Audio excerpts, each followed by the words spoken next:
Well, in the same way that there is a vibrational variance between doubting and believing, there is a vibrational variance between believing and knowing. Doubting and believing is a further expanse. Doubting is not far from disappointment, which is not far from fear, which is not far from disempowerment. In other words, when you doubt something, your vibration is very far from the knowing of it.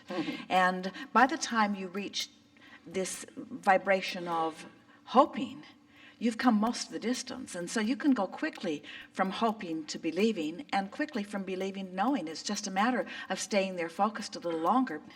All hope means is that you are focused more upon what you want than you are upon what is. It's where you've tipped the balance of the scale so that more of the time you are thinking about it as you want it to be rather than seeing it like it is. So once you tip that balance, that fulcrum tips downstream, so to speak, as you find the feeling that begins to feel like belief, there's a lot of momentum in that. And somewhere between hoping and believing, you start getting manifestations. And so belief goes from knowing because all kinds of evidence is now pointing toward it. Oh, we love saying this to you. What a wonderful question you've put to us. When you're hoping for something, you're still in that phase where it's vibrationally complete and you are mostly thinking in direction of what you want rather than what you don't want, but the manifestation hasn't started showing itself to you. But if you stay in that hopeful place long enough, now manifestations begin to show themselves to you, and now you begin to believe. When you begin hoping for something, and then you start noticing what comes from that, and then you begin believing and you start noticing what comes from that, before long, knowing is easy. We want to put this into the context of what faith is. A feeling of faith is belief that it will happen even though I don't have evidence that it is happening. And it's what we were talking about earlier, as we were talking about any of you traveling from city to city. That journey is understandable. So you don't get out there halfway and get disoriented. You understand those journeys. But often when you're going from sickness to wellness, or from not having something you want to having it, you don't have any evidence. There are no signposts that are so vivid and obvious to you other than the guidance of emotion. And so this knowledge that you are reaching for can come to you immediately when you accept that the way you feel is your indication of direction.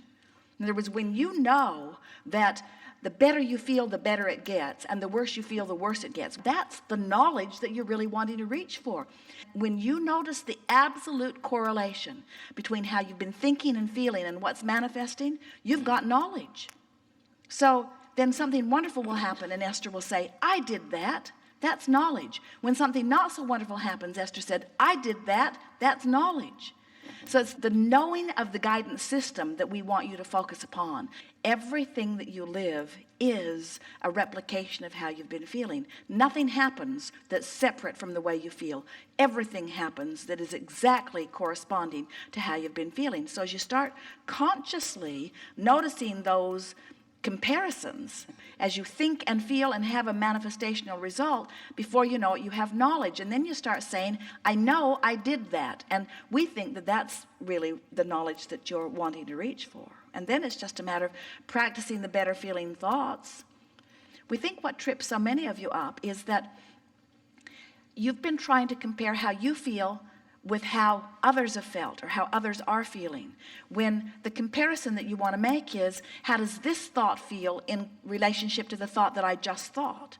And as you keep leaning to increasingly better feeling thoughts, before you know it, you'll become addicted to the feeling of momentum and well-being, and then the conversation won't be, how do I have knowledge? The conversation will say, I have the knowledge. The question is whether I am deliberately applying it or not.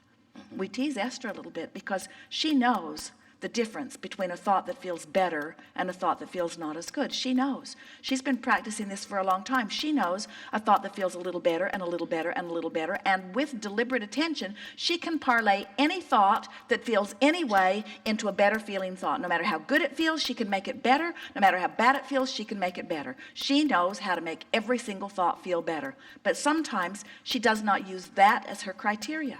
She'll say, well, it's true. as if that has anything to do with anything. There are a lot of things that are true that you don't want to live.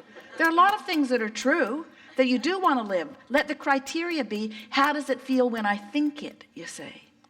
Very good. Thank you. Yes, indeed.